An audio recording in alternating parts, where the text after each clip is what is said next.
Nesse vídeo eu vou tratar com vocês a respeito da queda forte no Ibovespa, beirando novamente os 100 mil pontos e se é uma oportunidade ou não. Trazer aqui uma informação relacionada ao Fed, uma informação relacionada à suspensão dos consignados aqui no país, um comunicado ao mercado de Petrobras e também um fato relevante para 3R Petróleo, que está justificando essa alta expressiva na data de hoje, em que 3R está disparando mais de 14%. Então vem comigo. Salve, salve investidores! Como é que vocês estão? Sempre lembrando que antes de continuar, você clica no botão aí embaixo de inscrever-se para ajudar esse canal. E o Ibovespa, na presente data, está acumulando uma queda de 1,5%. E vocês percebem que essa queda está associada à queda do S&P, já que a bolsa norte-americana, por deter uma correlação positiva com a bolsa brasileira, acaba arrastando a direção do nosso principal índice de mercado. Então, quando a bolsa norte-americana cai, a tendência, não é certeza, a tendência é que a bolsa de valores brasileira também caia. E o Ibovespa está recuando justamente com o cenário negativo no exterior, e também hoje é dia de opções, vencimento de opções. E o mercado, em dias de vencimento de opções, costumeiramente acaba ficando bastante volátil. Eu mesmo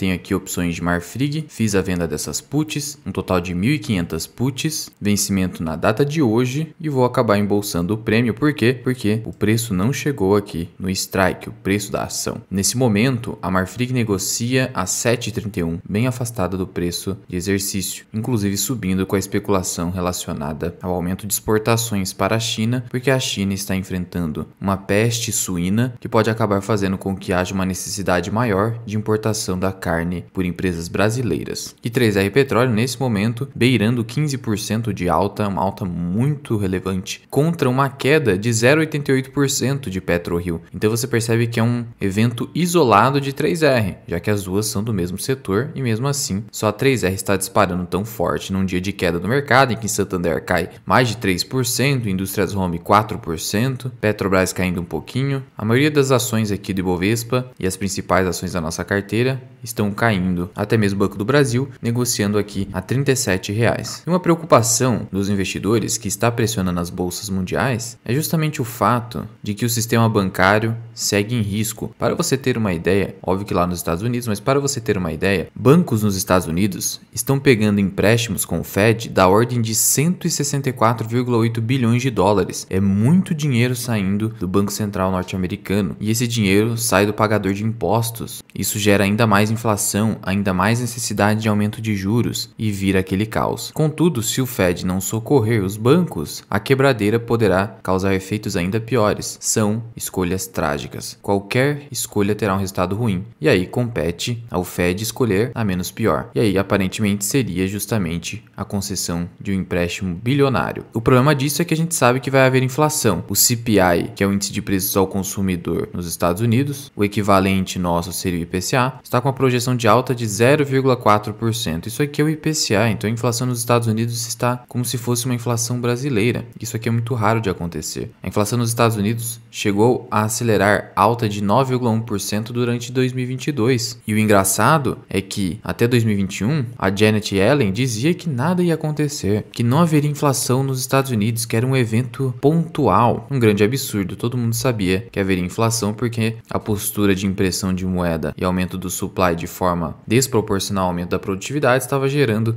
inflação forte e acabou tendo esse resultado. Diante disso, você percebe que um discurso também falso de que o Bitcoin estava subindo porque o ânimo dos mercados estava melhorando também não é verdadeiro. E o Bitcoin acabou disparando aqui, o Bitcoin futuro 6,18%, mesmo com a bolsa norte-americana caindo. E isso está acontecendo por um motivo muito simples. A desconfiança no sistema tradicional, no legacy, faz com que as pessoas migrem os seus recursos para o Bitcoin, que nasceu com esse propósito de solucionar esse problema relacionado à falta de lastro ao sistema de reservas fracionárias, que é uma verdadeira fraude a todo mundo, e diversos outros problemas que você já conhece. Por isso essa alta. De qualquer forma, você já percebe que o Ibovespa está sendo afetado por um evento lá fora. Então não há um evento no mercado interno que justifique uma queda tão expressiva. E olhando-se aqui para o histórico da relação preço-lucro do Ibovespa, o PL atual está abaixo de 5 vezes vezes lucro. 5 vezes lucro é um PL de momentos bastante sensíveis na nossa economia, como por exemplo a crise de 2008 e também a crise da bolha.com. Muita volatilidade nos mercados. Então hoje é um momento em que o mercado está precificando crise global. E é justamente nesses momentos que você consegue comprar ativos brasileiros, ações brasileiras, a preços muito descontados. E aí, no longo prazo, tende a subir. Inclusive, o preço até 2019 esteve bastante elevado aqui no Ibovespa. Chegou a 16 vezes lucro ou até mais. Claro, o nosso índice Ibovespa é muito comoditizado, tem muitas commodities aqui. E aí, diante dos ciclos, ele acaba distorcendo essa relação preço-lucro. Contudo, mesmo excluindo-se as principais commodities aqui, você teria um PL de 7 a 8 vezes lucro, o que seria bastante descontado. Abaixo de 10 é um preço descontado. Por isso a Bolsa Brasileira está muito barata mesmo, mas não é porque está barata que vai subir agora. Espera-se uma subida no longo prazo quando a economia melhorar e principalmente quando os juros brasileiros começarem a cair. Ciclo de queda nos juros gera bull market. Por um motivo muito simples, o dinheiro sai da renda fixa, sai dos investimentos em dívida e vai para o investimento de risco, vai para a renda variável. Por isso, na minha visão, continuo aportando na Bolsa Brasileira. Para mim,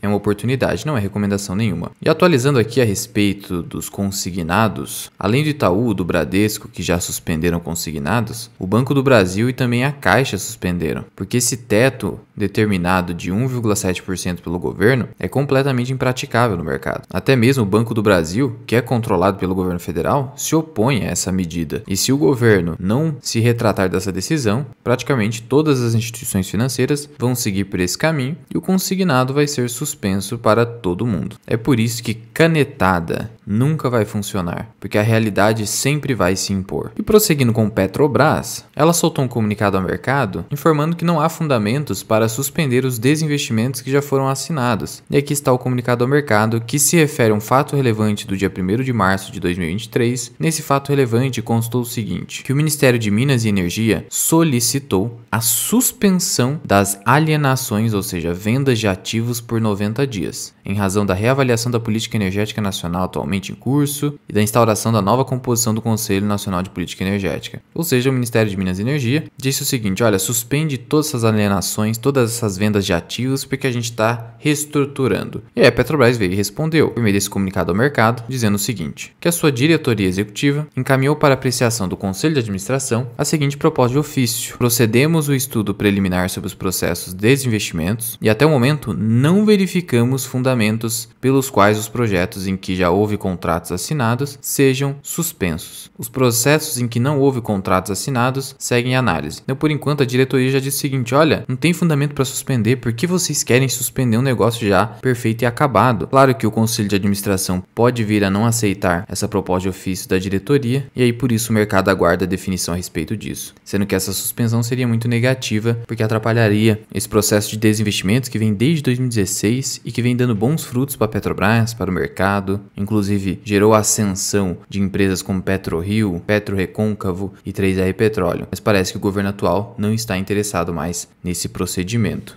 E aí, diante de todas essas incertezas quanto à Petrobras e também as incertezas envolvendo o barril de petróleo, as ações voltaram a negociar aqui na casa dos R$ 23, inclusive abaixo do meu preço médio, que está ali em R$ 24,52. Muita gente me pergunta se é um bom momento para comprar. Embora esteja abaixo do meu preço médio, eu não vou aumentar posição, primeiro porque é uma ação bem mais arriscada por esses fatores que eu citei para vocês. Segundo que eu já cheguei aqui na minha gestão de risco, já estou com 3,5% em Petrobras, só que é uma exposição muito alta para essa empresa. Por isso, por mais que tenha aqui um desconto em relação ao meu preço médio, prefiro não mexer na minha posição, deixar ela parada e aguardar os próximos desdobramentos. Para justificar um novo aporte e aumento da minha gestão de risco, teria que ter uma queda muito forte e por uma razão muito mais especulativa do que real. E aí eu preciso avaliar caso a caso. E sobre a 3R Petroleum, ela publicou um fato relevante muito positivo, justificando essa alta forte nas ações, sendo que não está havendo alta na PetroRio, porque geralmente quando a PetroRio sobe, a 3R também sobe, exceto quando há eventos particulares, e esse é o caso. O que vem acontecendo com a PetroRio é o seguinte, além daquela especulação sobre o imposto sobre exportações de petróleo cru, que gerou muita volatilidade nas ações de 3R, a PetroRio e a PetroRecôncavo, houve também ali especulações de que a alienação dos ativos relacionados ao Polo Potiguar, que hoje seria o principal ativo da 3R, seria suspenso pela Petrobras. E aí por isso que a 3R desabou. Se você pegar aqui a queda dos últimos 12 meses, 20%. Só que como eu disse no outro vídeo, e acabei até realizando um aporte na 3R, vou até deixar o vídeo aqui no card, o motivo estava muito especulativo,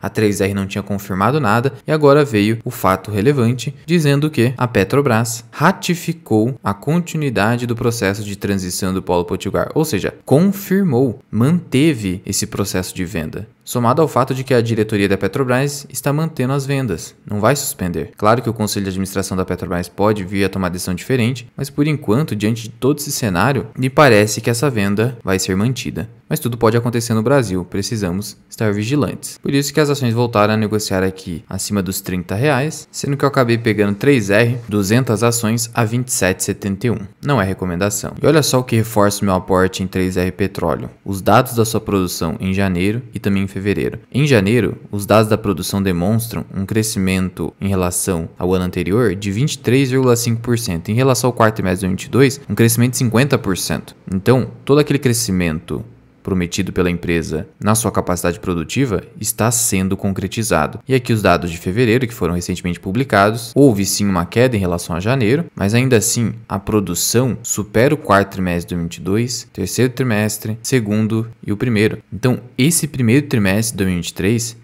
será muito positivo, exceto pelo preço do barril do petróleo, né, que houve uma queda, mas em razão da produção pode ser que tudo isso seja compensado. Os resultados da companhia serão positivos em aumento de produção, mas talvez ela não venha a ter um lucro substancial, justamente por conta do preço do barril do petróleo e pelo aumento do lifting cost, do custo de extração. Mas é uma empresa de crescimento, faz parte do jogo ter esses percalços no meio do caminho, até por isso que eu tenho uma pequena posição, vou com muita calma nessa empresa. E para diversificar, eu também coloquei na carteira a PetroRio, já que é uma empresa que já se provou muito mais, só que o potencial de crescimento é menor. E se você quiser aprender mais sobre investimentos, considere se tornar membro do canal associado Mirai. Você recebe mais de 30 aulas acumuladas, até como você calcula o retorno projetado de uma franquia de café, como você vende put na prática, os desempenhos das nossas carteiras, como você faz a gestão de risco da sua carteira, como você investe no exterior, como você calcula o preço justo das ações pagadoras de dividendos, aulas sobre small caps e também diversas aulas dos indicadores da análise fundamentalista, especialmente o indicador Peter Lynch, que é um dos melhores indicadores para escolher boas ações de crescimento a bons preços, e foi por meio dele que eu consegui comprar VEG a R$26. Além de lives exclusivas onde você pode tirar suas dúvidas comigo aos sábados e ficar de olho nas ações que estão no meu radar. Associado Mirai você pode cancelar a qualquer momento. Mas já vai deixando aqui nos comentários. Você entende que essa queda no Ibovespa é justificada? Muito obrigado por ter ficado comigo até aqui. Eu sou o Luan, esse que é o canal Mirai Invest. Até o próximo vídeo. Fui!